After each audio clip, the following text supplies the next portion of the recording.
Hello everybody, I'm Katie and welcome back to my channel. So in today's video we're going to be doing another book review. Today we are reviewing Traitor to the Throne by Alwyn Hamilton. So this is the second instalment to the trilogy of Rebel of the Sands, and I have to say she has knocked it like so out the park. I gave this book 5-star rating. I gave the previous book 4.5 because I just felt it just lacked a little something, and I think this book definitely made up for it.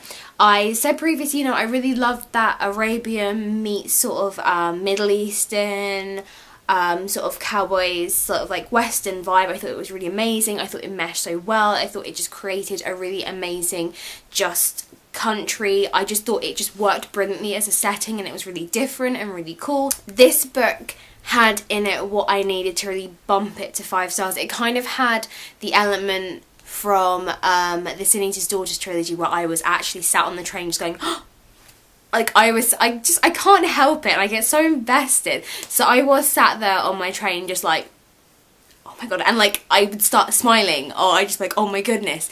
It's very hard at points. I just wanted to like get up and just like fist pump the air and be like, yes! But obviously, public transport, I look crazy. So what I think was really brilliant about this is that Armani was in such, I don't know what's happening to my voice right now, but we're gonna roll with it. She was in such a kind of an okay place at the end of the first book. She had discovered who she really was. She had kind of fallen into the rebellion and was knocking around with these two princes and was like, I'm kind of home.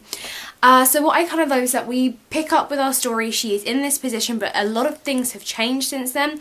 Her relationship with Jin is just as complicated and just as weird, and it's just not great. What I also love again about this book is that the sort of romantic element isn't the be-all and end-all. She's still getting on with her life regardless of what Jin is doing. But the best thing about this book is that Alwyn Hamilton just keeps throwing you in. It's such a different element. I really loved it. She is basically just being bounced from one weird situation to the next, and she is having to find her feet. And I really love it, and I think, as I will go into this, I just think the fact that she chose the plot that she did for this book really made it so different. So our main character ends up being kidnapped by the Sultan himself and ends up having to live in the harem. You could not get closer to your enemy if you tried. And I actually thought, it was so unexpected. And I know, like, if I'd read the blurb, I would have known this. But sometimes I like a surprise, and I relished this surprise. So yeah, it kind of starts off with her with the rebellion camp, and I was kind of thinking, okay, so it's going to be her with them, trying to, gain some ground, maybe try not to start a war, but obviously a war is going to have to happen. And I just didn't really know what to expect, and I really like that in a book because I just prefer to be surprised. So when the camp gets invaded and they have to run and, flee for their lives and have to like cross the desert, everything just sort of all happens at once and it all kicks off. And then suddenly, yeah, she's living in the harem. She has iron under her skin, so she cannot use her powers, and she also is being forced to basically do whatever the Sultan says. So she is trapped, and I thought it was such like a brilliant plot. I just thought it was just so brilliant in the sense of, she's trapped and he can ask her anything and she has to tell the truth. So she has to play this serious game of, I've got to, not be me, basically, because any little slip up and that's it.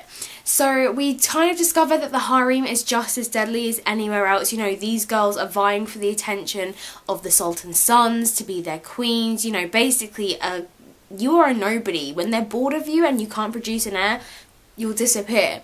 So this harem, isn't just, for lovely pretty women. It's actually a really kind of cutthroat life. There were lots of surprises in this book, lots of like pop-ups from like people from the first book, which I will go into in my spoiler section because I like want to go through like my thoughts with that. But it was just such a brilliant book. I just loved it. I really enjoyed it. I'm so excited to start the final one because I've no idea where it's going to go from this point. I just thought this was so brilliantly written, and like the characters and Armani, and I just love it, it's so easy for things to become predictable and for the whole love interest thing to be just like so the whole point of the story. But you know, that really just takes a backseat because she's got more important things to do. Yes, she's hurt. Yes, she's upset. Yes, she probably wants to punch Jin in the face. However, she's got stuff to be getting on with. You know, there's a rebellion happening, kingdom to save. Kind of, you know, more important things. I would really, really recommend picking up this series if you haven't already. It is just so brilliant. Like I said, the writing is amazing, just the landscape of it all, and just getting more extras with like the stories that she grew up with, you know, about the original tales, about, you know, where the first beings came from, the stories that came from there, just all of it. So much more is expanded on and it is so perfect. So, let's get into my spoiler section. So, I'm sorry if you haven't read it, but you gotta leave. So, what I really want to talk about is Tamid. Not really want to talk about it. I have so much else, but like the people who popped up. I never actually thought Tamid was dead, to be fair. Just because he got shot and got left in Dustwalk, I was like, well, he's probably alive. But I really was not expecting him to pop up in the palace. That is where I definitely didn't expect it. I thought maybe he'd pop up in the last book or something. But to be fair, she could have just, you know, did what she did with everyone else whenever they got kidnapped or, you know, places got raided. She could have just said, "God, Tamid is alive," and she would have known that. So I kind of feel like maybe that was like a hurdle that she couldn't quite get herself to say, and, you know, to admit that actually I left him and abandoned him, yet somehow he still survived. So I thought that was really brilliant, bringing in that element of home, because when she was in the Sultan's palace, so much could just blow everything, could like ruin her cover, just everything. So I loved that. But yeah, like I said, I never thought he was dead, so I wasn't surprised when he turned up alive, but I was surprised at where he turned up. My next, like, oh my god surprise was that her cousin was alive. Well, not alive, but obviously that she was there and she was pregnant. And I think for me, one of the single most standout moments was when, you know, when she gave birth and that blue hair baby came out. I think my most standout moment has to be that moment when she went to be executed. And this was the point that I'm referencing when I said I wanted to like fist pump on the train, was when, you know, she stood there defiantly and was like, yeah, a new desert, a new dawn, go rebellion, go Prince Ahmed, like, let's do this. I couldn't believe it that she was just doing this, and I was just sat there like, I was so shocked, and I wanted to just like, yes! I was so loving that moment. Considering the awful person she was, I was loving every second of it. I just thought it was so good. That's the big plot twist at the end, that actually it had all been a trap and the Sultan had really known, and that really that whole time Amani had been like freaking out that, you know, he could find out who she was at any minute, that she could expose the rebellion, you know, because she had no choice. When really the Sultan was like, yeah, no, I knew, just, nah. I just love that it's just like a game to him. Like, he's so bored that he could just be like, yeah. And obviously he now has his Jinji army, which I think is really cool. It's just like, it's just this whole magical element, which, you know, wasn't so much a thing in the first book, but obviously, like I said, the more they crossed the desert, like, the more that element was coming into it. This is now becoming like a bigger thing in the books, and I'm really enjoying that. I'm loving how it's been incorporated in his ways of getting around certain things. I just think is really brilliant. Like the whole, you know, when you know their name, their true name, then that way they can like literally control you, and like with the iron like being placed under her skin.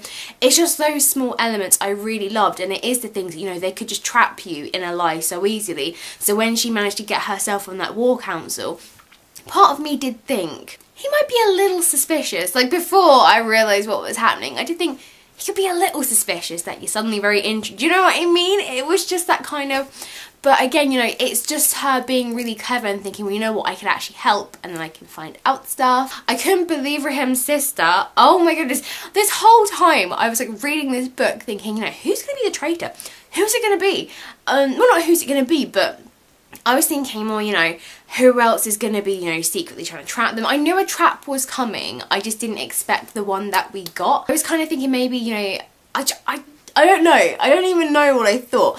But I was really surprised. I was actually thinking maybe it was going to turn out to be Rahim, because obviously he said, you know, he would help with the rebellion. And I thought, he seems a bit too eager.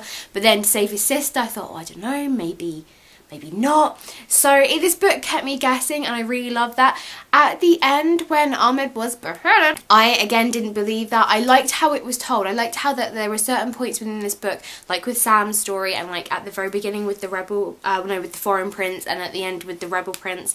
I liked how their stories were told as if we were reading it as if it was like from a storybook of old. I really liked that vibe. It was very cool. The Sin Eater's daughter had that element, and I really loved that because of the whole mythology thing in this book. So I really liked that how it was told. But because it was saying things like, you know, no one knew what really happened, but the 6 people who were there, no one really knew, you know, what happened to the prisoners in there, which did make me think, something's clearly happened, like to do with the prince. But then when they said about how others had escaped, I thought, okay, maybe not. But even as I read it, I thought, God, is he really gonna die? But then in a series like this, you do kind of get to a point of, they could kill off a main character. Maybe I shouldn't get so invested in this. But no, he's turned out he's alive, which I kind of like that whole secret thing that he's now gonna like rise up, you know, the rebellion prince, he is arisen. I think will be really cool. But yeah, I think this series is just absolutely phenomenal. I think the writing is amazing. I just think the character development is brilliant. I mean, one person I really didn't see coming was Armani's aunt, like the woman who she was going to find the whole time, and then sold her out. I was so just like, wow, these people are cutthroat, man. I'd love to know your thoughts on this book. If you've read them, you know, what are you thinking? Are you loving the sort of the twists and turns? You know, our little pop-up moments of, you know, people from Dustwalk like returning and kind of being like, hey, we're here, this is really cool. Oh my goodness, I love this book and I cannot wait to start the 3rd one. Thanks so much for joining me, and I will see you next time for a new video. Bye!